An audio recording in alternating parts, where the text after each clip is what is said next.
Shalom lechulam. We continue. We are in Mishneh Torah the Rambam, Rabbeinu Moshe, Zichron Livracha. Hilchot Deot Perek Hamishi, the 5th chapter. Halacha Yod Zayin. I will now share that screen with you.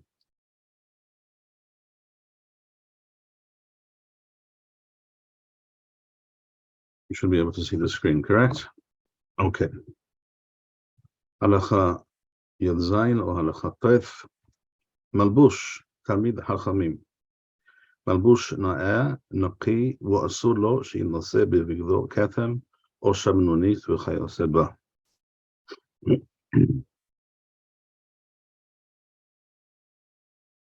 The attire of Tamid Chachamim, once again, I mention that the term Tamid Chachamim, first of all, is the correct term, not Tamid Chacham. The correct term is Tamid Chachamim, a student of the Chachamim in general.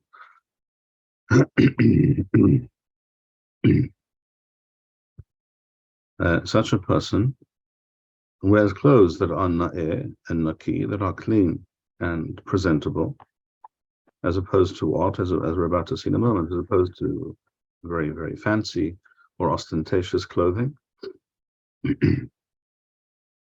وَأَصُولُ شَيْنُصَيْ بَذِيُّدُو كَثَمْ or shamanunit v'chayoseba, and there must not be on his clothing a stain or some mark caused by oil or grease or something like that on his clothing. Why is this the case? If you recall, we saw this in Hilchot Torah, Perek Hamishi.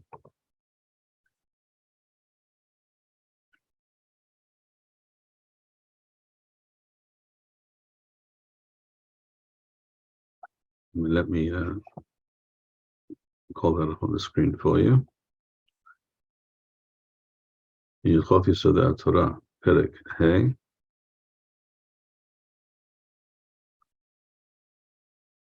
Halacha Yod Dalet, as you can see here, or Yod Aleph.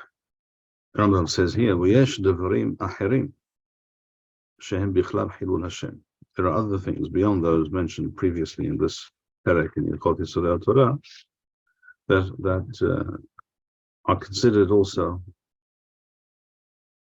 to contain an element of Chillul HASHEM. In other words, literally a desecration of Hashem's name. For example, وَهُوْ شَيْعَسَى أَذَانْ گَدَول بَتَرَى وَمُفْرُسَانْ بَحَسِدُوث. A person who is known to be a great scholar of Torah, وَمُفْرُسَانْ بَحَسِدُوث, and is known to be, and is expected to be, very pious and very precise in his behavior, and he acts, therefore, as Rambam writes in his Perush on the Mishneh Masechet Avot, we'll mention another source also in a moment. He acts lifnim mishurat hadin. He goes beyond what the strict halacha would require of him in many issues. He were referring mainly not to accepting every possible humrah in the realm of halacha, many of which, when one learns the subject properly, one discovers are baseless. That's not what we mean here. Lifnim mishurat hadin here means, with regards to other people, in one's interactions with other people, acting in a way which is beyond the call of duty. So, if a person of this type, of this stature, does things, devarim shehabiriyot merananim aharo bishvilan, he does things that cause the public, the common folk, to speak behind his back, usually about him, say, raise eyebrows and remark on his behavior, that it is somehow improper. Even though these particular things are not actually averot, they're not sinful at all. Nevertheless, because it elicits that reaction from people,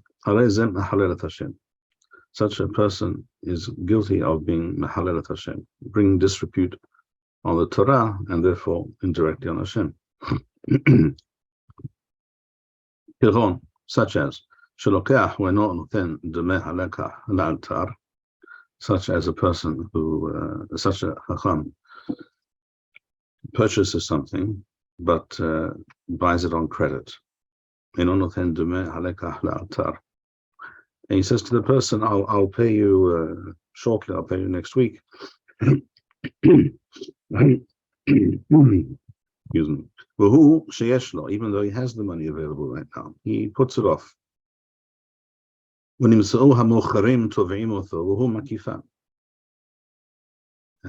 then he does this as a matter of, this becomes his habit.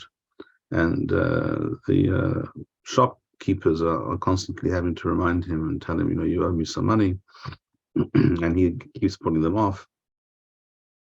This is considered an act of Hilul behavior which results in Hilul Hashem. It can, of course, happen that a person needed to buy something and he didn't have the money in his pocket at that moment, or he said, I will have the money in a few days' time and I will pay you. That's okay if the seller agrees. But if he's constantly doing this, he develops a reputation, which is completely improper. Or another example of behavior which is may lead to Hilul Hashem, sheyarbeh b'ishok or ba'achila or shtiyah esel ameh haaretz u'benehem. Another example would be a person who is he's seen frequently in the company of ameh haaretz. In other words, people who are not known to be Torah personalities at all, not people who study Torah on a very regular basis in a serious way. They may be observant Jews, but they're not known as Talmidei Chachamim at all. And he is frequently seen eating and drinking and making merry with them. This will also frequently result in bringing upon himself disrepute. Or or he is known to speak in a brusque and unpleasant manner with people. He does not receive people in a pleasant way with a smile. He is always on the edge of anger or irritability, and things of this nature.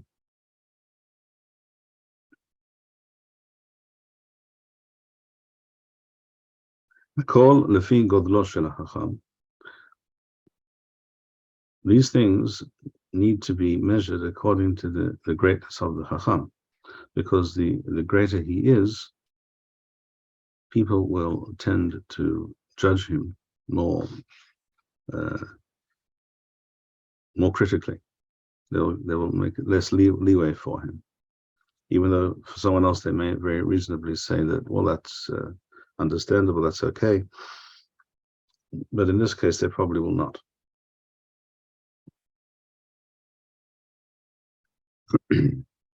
Rambam continues.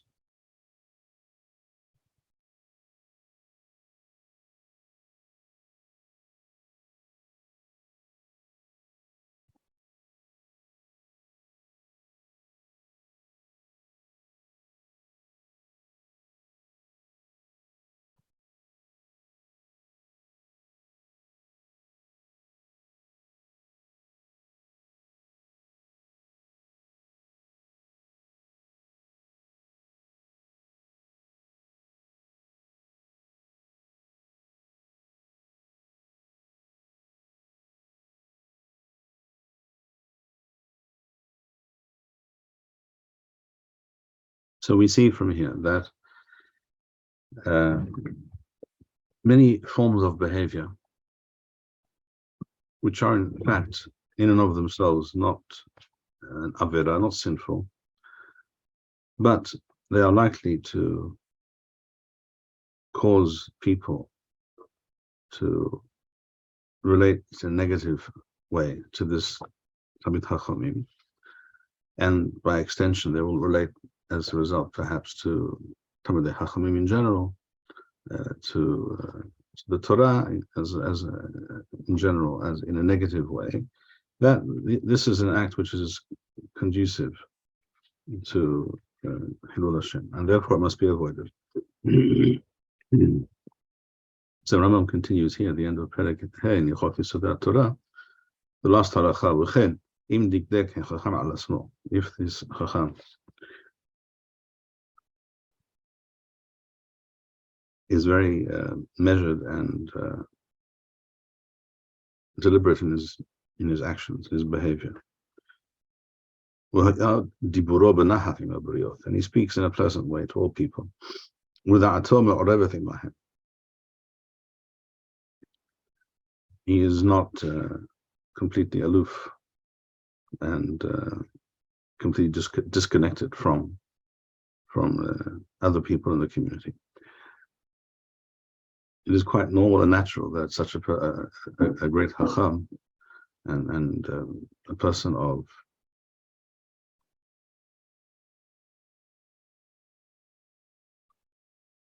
a particular nature, a person who is drawn to more spiritual, intellectual pursuits, is frequently also someone who needs to spend a lot of time alone, not in the company of others, certainly not in the company of the common man, as has been noted by many Hachamim. We have, of course, one example would be the practice of Hidbodedut, encouraged by Rabbeinu Nachman Breslev. And this is, of course, something that appeals to some people much more than others. And that's what we're discussing here. We're discussing the kinds of person that to whom such practice is much more appealing and also more necessary. It's actually required for their intellectual and spiritual life. Nevertheless, a person should not be a complete hermit. That's what Rambam is saying here. Without atom or everything mahem, he is pleasant to people. And even if he is insulted in some way, he does not return the favor, so to speak. He doesn't insult, or he doesn't seek to pay them back in kind. And he is respectful to people, even those who are not very respectful to him. And he conducts his business activities in a very honest manner.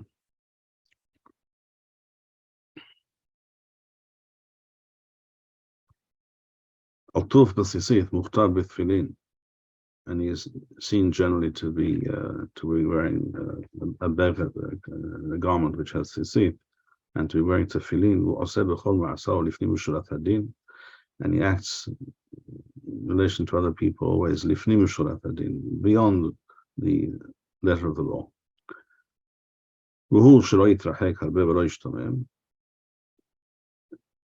And there is also a qualifying statement here that one should not become extreme in various forms of behavior.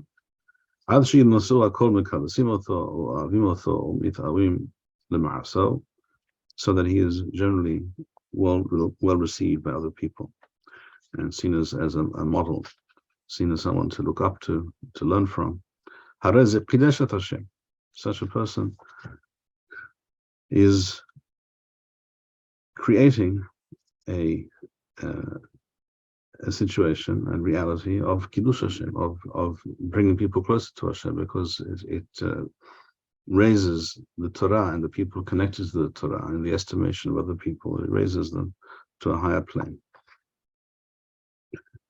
So says Rambam at the end of Perek Hey in Yisodei Torah. And if we return now to Hilchot Deot,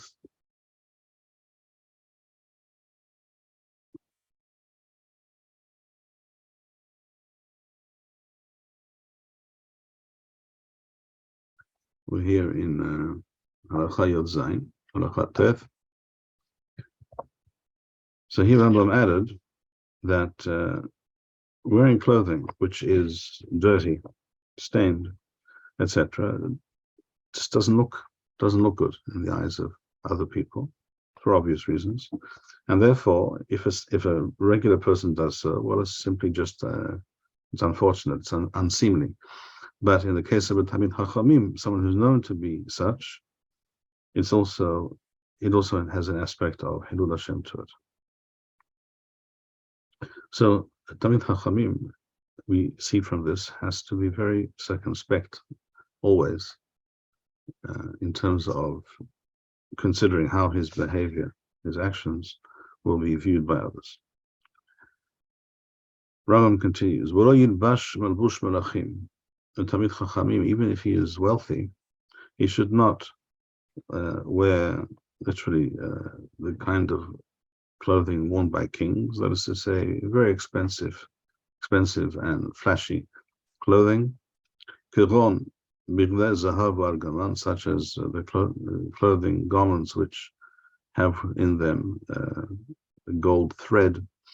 Argaman is, of course, a garment dyed with the famous scarlet purple dye called argaman, which is very expensive, similar to techela. Things that draw attention from everybody. Nor should he wear the clothing of the very poor, because the kind of clothing that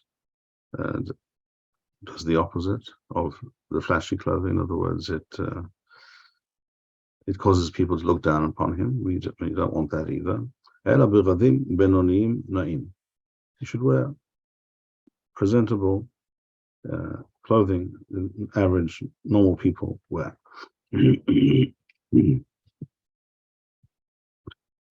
Rambam continues. This is now Halacha Yod Heth, or continuation of Tef, depending on your audition. Ulo yeheh v'soro nira'eh mitahat mado. Kamo bigdei apishtan hakalim biyoter she'osim b'Mitzrayim. Talmid Chachamim should not wear clothing which essentially is being described here as see-through. That is to say, the material, the cloth, is so thin that one essentially sees the flesh, the body of the person wearing that clothing, such as such as the linen garments, very, very thin, because it's extremely hot in Egypt. So they had apparently these very thin clothes in Mitzrayim, in Egypt, and Rambam obviously saw these things with his own eyes. And Rambam says that is not correct for a Talmid Chachamim to wear such clothing.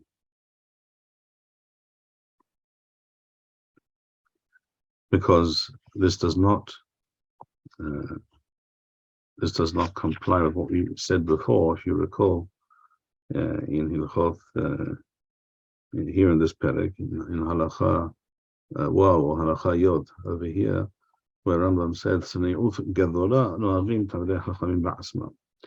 Talmidei Chachamim are expected to behave with great modesty. And Rambam said here, Lo yithbazu, they should not act in a way which causes people to make light of them. They will not uncover themselves or their heads in front of others. And this also applies to clothing, as we see here. And of course, we're talking about a man in this statement of Rambam. It goes without saying that in the case of women, such things are even more not just a midat hasidut or that which is expected of a tamid chachamim, but something which is mitzad hadin, something which is expected by halacha, by law.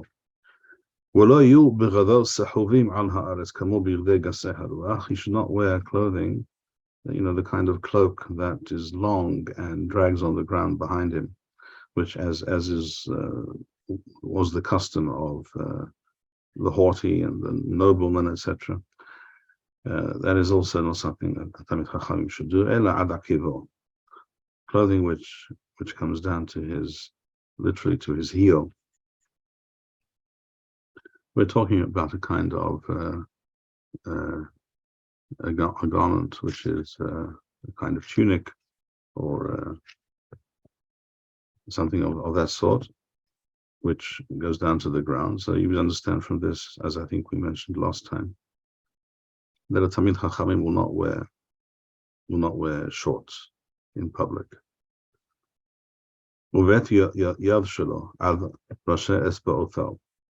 And Rambam says, and the sleeve comes down to literally to the beginning of his fingers, beginning from the direction of the shoulder. In other words, not to the end of the fingers, but the hand has to be free, has to be available.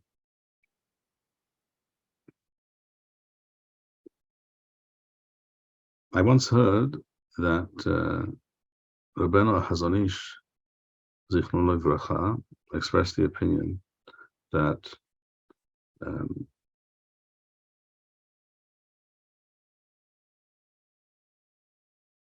one's sleeve, the sleeve of one's shirt should come down to the hand, and above that point is considered. I think I have this. It's written in a book. I think called Hanagot Hazon Ish, which I have. That above that point is considered Makom HaMechuseh, is considered a place that is normally covered, requiring the Natilat Yadayim according to what it says in the Shulchan Aruch. That's what the Hazon Ish was referring to. I can tell you that on many occasions, when I went to visit to speak to Mori Rabbi Rabbeinu Yosef Gafeh, Zecher Tzadik Livracha, in his home in the summer months when it was very hot, he was sitting at his desk, usually with his feet folded under him on this very simple bench that he had, sitting in a kind of Oriental style, and writing away with his pen on these little cards in the Katav Rashi that he used to write in. I found him many times in the summer months wearing a short sleeve shirt, and there was a sleeve that came down roughly to the elbow. I don't think he would have worn that outside in the street. I know that when he went out, he put on some kind of he had a long coat, a long jacket, but in his home he was at least he did not apparently see any problem with this. So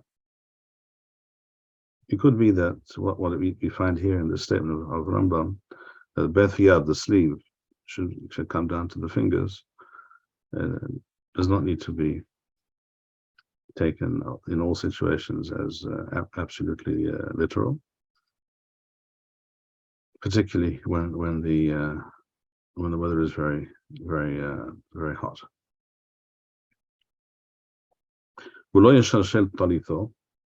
מפני שנראה כגסות רוח, אלא בשבת בלבד, אם אין לו לחליף.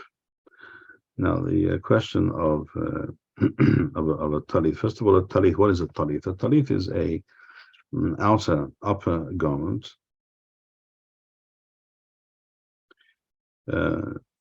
which is worn, kind of a shawl, you could say, which was worn by important or more important people and Talmidei Chachamim.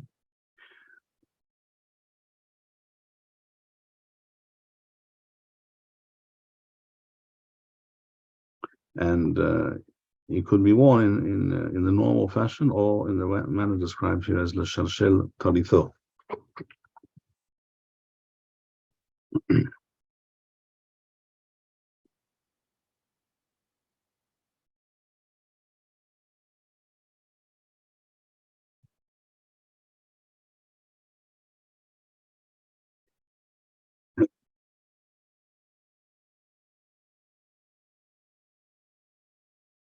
First of all, the general idea here is as follows: that Rambam says, ruach.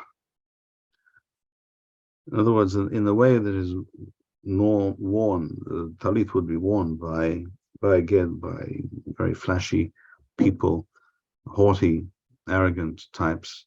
He should not wear this garment in such a fashion. Ela b'Shabbat bilevad. On Shabbat, it's worn in that way. Lichvod Shabbat, it's considered a normal thing, a normal and usual thing to do. Im eno laharif. If he hasn't got a special garment for Shabbat, the norm is to have a special set of clothing or sets of clothing, depending on the person's situation, for Shabbat, not to wear the same clothes during the week as one wears on Shabbat.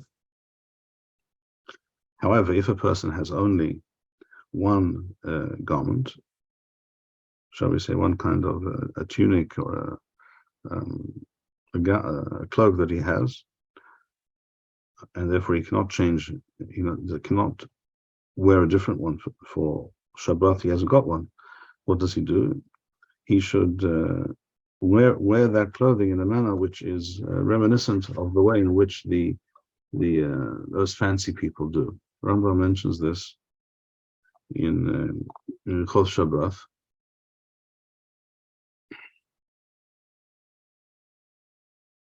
The last parak. Rambam writes in Halacha Gimel, Perek Lamed Halacha Gimel. Umikavod HaShabbat, says Rambam, she'yilbash kesuth neqiyah, that a person wear fresh, clean clothing, lichvot Shabbat. Right, Rambam here is discussing the concept of kibud HaShabbat, honoring the Shabbat, and honoring Shabbat. So here he discusses kavod Shabbat. Kavod Shabbat includes wearing special clothing. And the clothing he wears during the week should not be the same as that which he wears on Shabbat.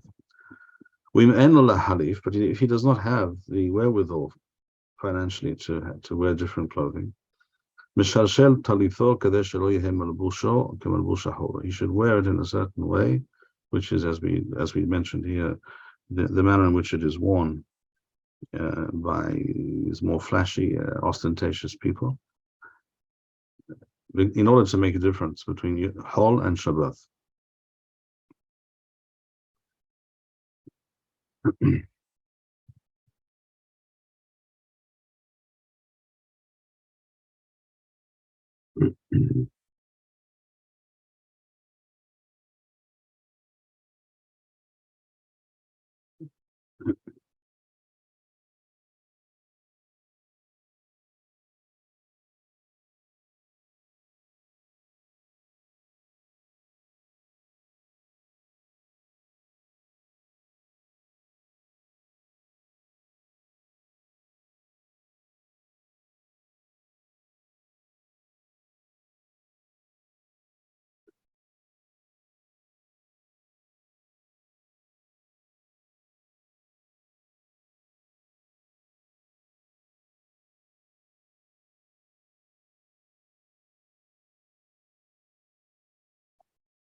Rambam writes here with regards to Bivdei Kahuna, the clothing worn by Kohanim in the Mikdash. This is in Hilchot Mikdash Perek Het Halacha Dalet.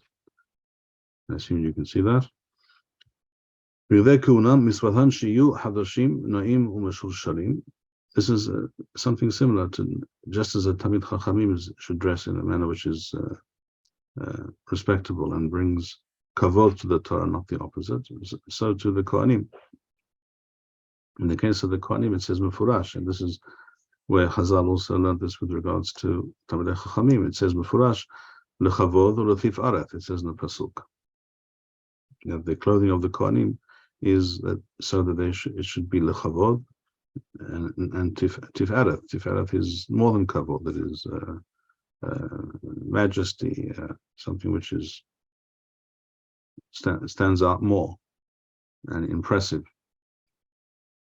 So in any way, if the clothing of the kohen is hayum metushtashim or mekoraim or arukim, if there's a tear, if it is worn, if it is too threadbare, or it is too long on him, or too short, if any of these things are the case, then his clothing has to be replaced.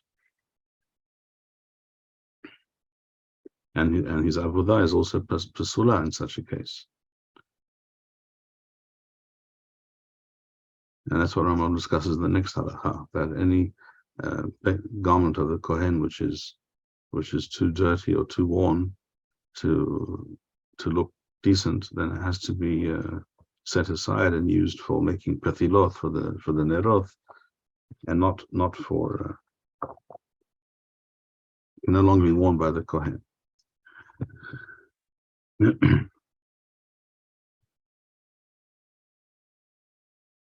So similar things apply also to the Tamid Chachamim.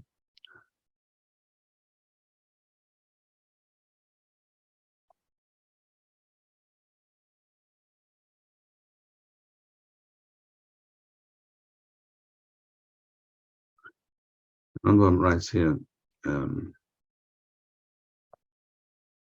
Halacha Yodhet or Halacha Tef, ולא ילבש מנעלים מטולאים בבגד, טלאי על גבי טלאי. He should not wear shoes that have been patched and repatched, because again it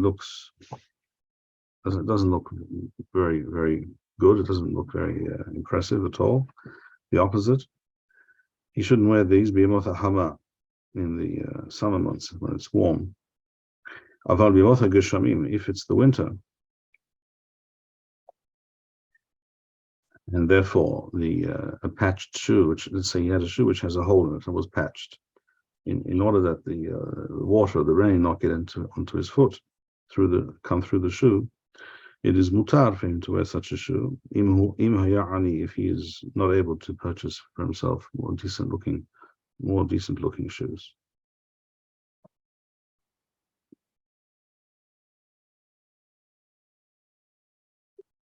There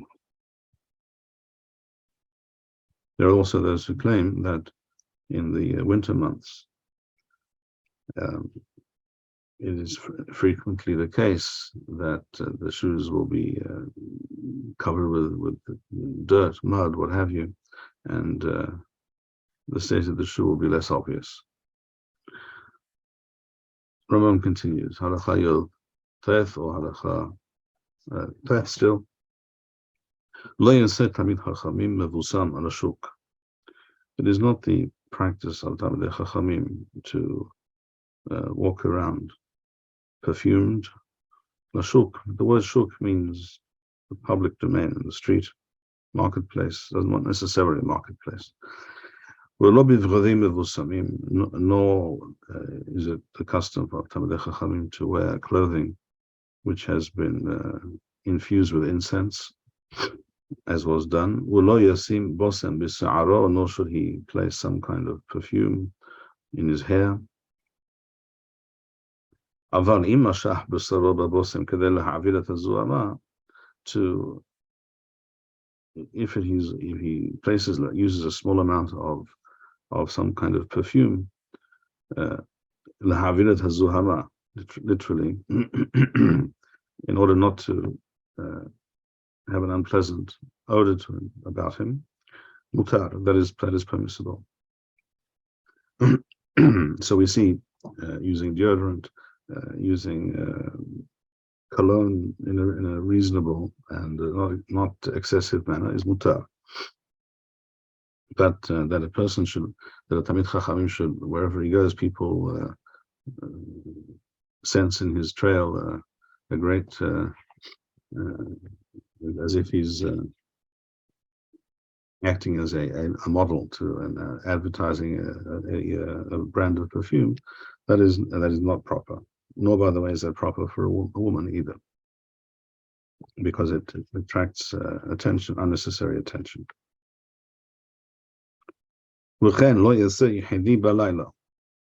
Nor should he be seen out at night alone, because it was not the practice of people to be out at night alone. People were not usually out at night. Today things are quite different, of course, because of street lighting, electricity, etc. But in those days, it used to be that once it fell dark, people were basically at home. And if a person was out, it was considered sometimes, frequently, to be suspicious. He would draw suspicion upon himself. Why is he out? Where is he going, etc. Unless he has a hevrutha, he has a shiur, he's going out to learn at a particular time, and even if this is at night, then he should go and do that, even if people may raise eyebrows. Now, why is this the case? All this is in order to prevent people making incorrect assumptions that he's wandering off at night by himself because he has a liaison, an illicit liaison with a woman or something of that kind. That's called mipnei hashad.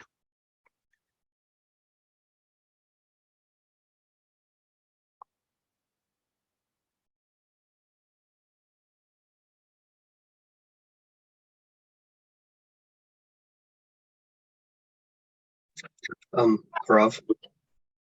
Yes. Nowadays, many people in the Torah world have adopted a certain form of dress, especially in the more Haredi communities. Is it appropriate to follow that style, or to dress in that sort of way? It is certainly not inappropriate. I don't think there's anything inappropriate about it. The reason given by people in Haredi communities who dress that way, things that I have heard myself, have to do with a kind of uniform, as it were, and creating a sense of belonging to a certain group of people, a certain community. Is there something to be said for that? Yes, I think one can make an argument for that, although one does not have to follow slavishly a particular style, or one doesn't have to fit in with what everyone else is doing. The main thing is that a person, that Tamid Chachamim should be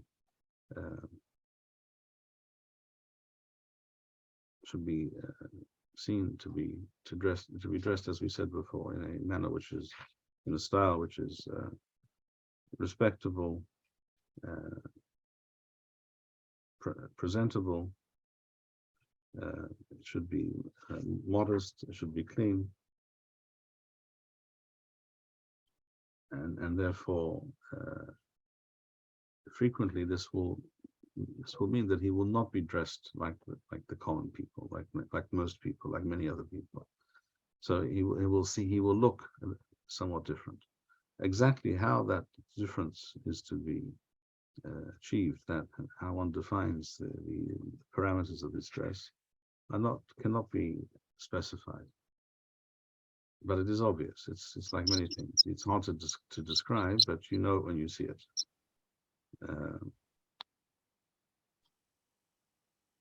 Rabbi, Yes. in the case of the Haredi world, doesn't the black and white type of dress sort of almost symbolize the desire to act as though we were in exile, oppressed, not in Eretz Israel? And also there's a climate factor that some of their dress seems completely at odds with something reasonable for the Middle East. Well, let's take the first point first. I'm not sure I understand why black and white clothing have anything to do with galuth or being in a state of mourning or something like that. It's not clear to me why you say that. I thought that that's almost part of what the clothing symbolizes. I don't believe that's necessarily the case. I've not heard people explain or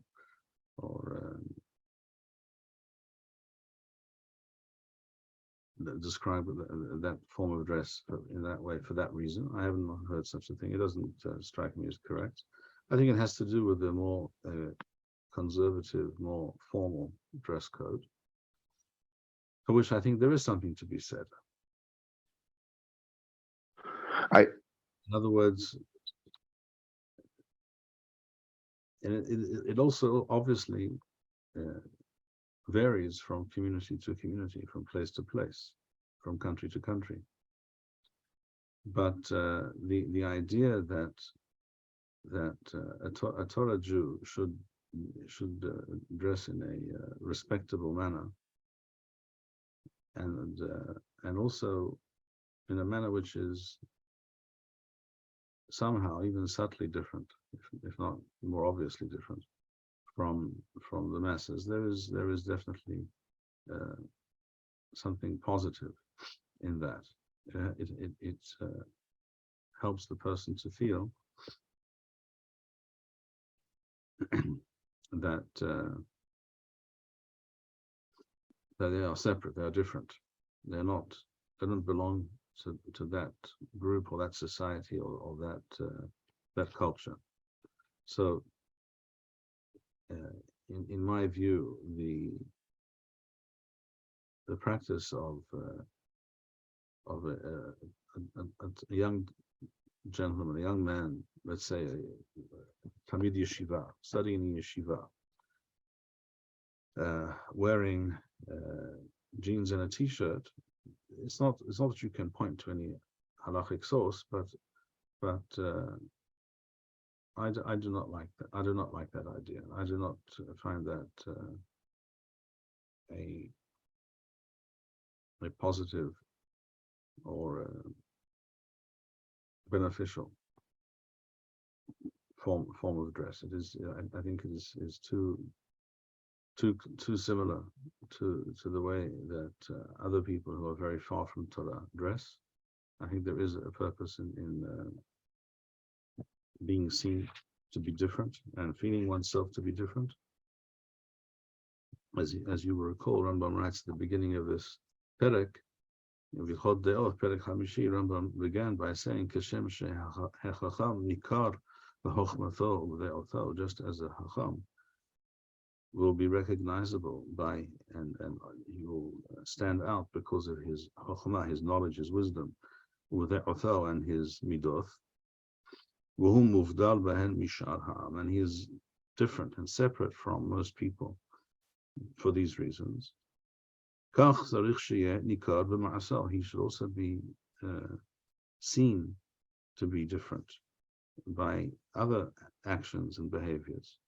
B'ma'chalo v'mashkehu, in his food, his eating habits, or v'vi'alato, or v'asiyat zaracho, or v'diburo, v'hilucho, or v'malbusho, uv'chikul devaro. So we see that amongst the various types of behavior and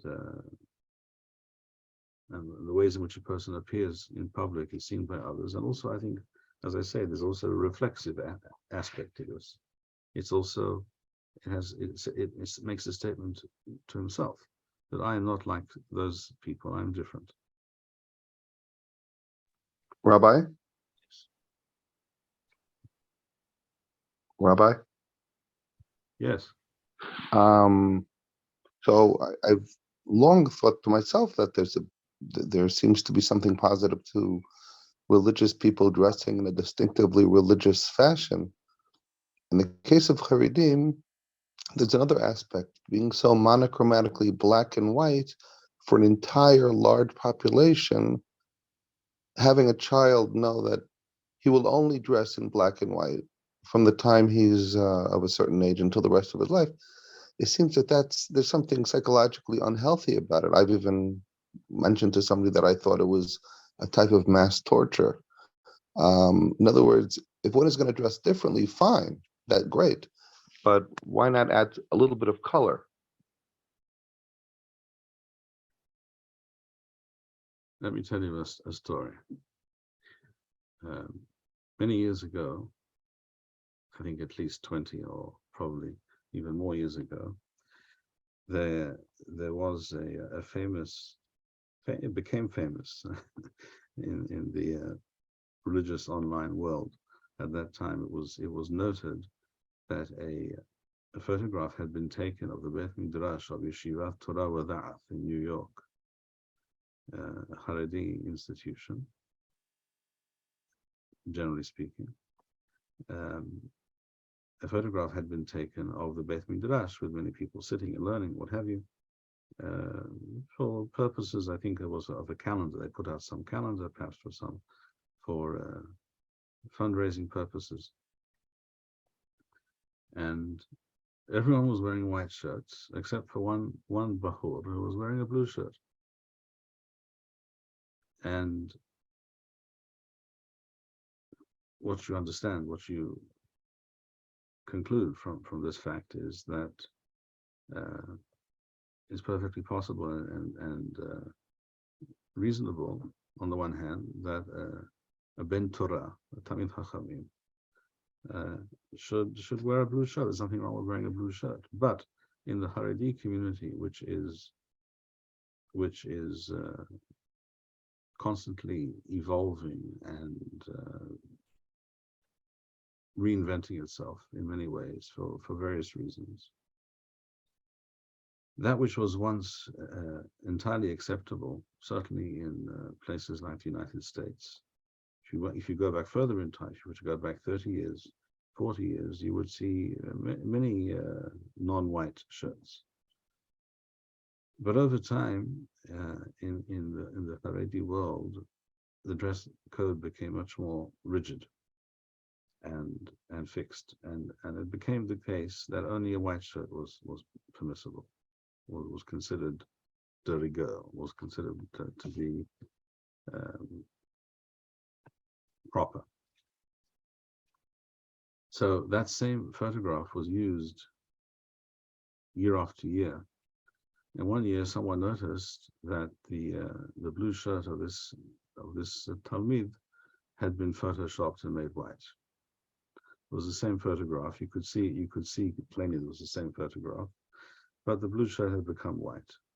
So for some time, it was considered okay by that yeshiva, by that Rosh Yeshiva, by the people who were responsible for the public imaging and brand naming. It was okay that they had a Talmid who was wearing a blue shirt, and probably before that time they had quite a few people wearing that kind of dress.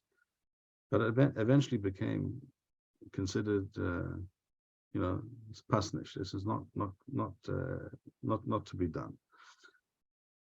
Does it have to be that way? No, it does not have to be that way. Is it true that a white shirt is usually considered more formal than a shirt which is something other than white? That is usually the case, yes. not just amongst Jews, amongst all people. Generally, politicians, prime ministers, presidents, what have you, they tend to wear a white shirt. Although there are of course exceptions to that rule, of course, but generally that's the case because it is considered more formal. So, is there a concept of Talmid Chachamim being dressed as formally, as rigid in such a rigid dress code always? It's not a halachic concept. It's not an essentially Torah concept, but it has become accepted practice and expected in the Haredi world.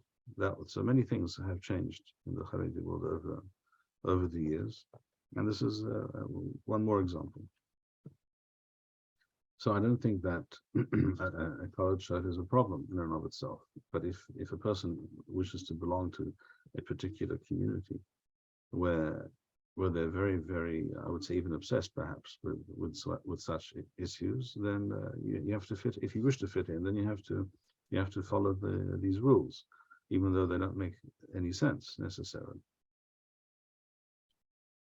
In some ways, it's like many people will or did in the past, and some people still do. They'll wear a face mask in a certain situation, not because they're really convinced it's necessary or wise or helpful, but because it's expected. Maybe they should wear black masks if they really want to fit in. Well, that's an interesting point. I'm sure if you somehow surreptitiously launch a campaign in the Haredi world that the face masks should be black and not chas v'shalom light green or pale blue or anything of the sort, and then you begin to produce them in large quantities and organize a system of distribution in the yeshiva world, I'm sure that you could make a nice sum of money. These things are the Haredi world is no without a doubt lends itself to these kinds of parodies and even sometimes ridiculous behaviors, but it's all coming from a positive place, from a position of wishing to protect, wishing to be different from things which are absolutely no question undesirable and things that should be shunned. Sometimes when one wishes to do such things, one goes overboard and one begins to act in a manner which is not, strictly speaking, rational or reasonable.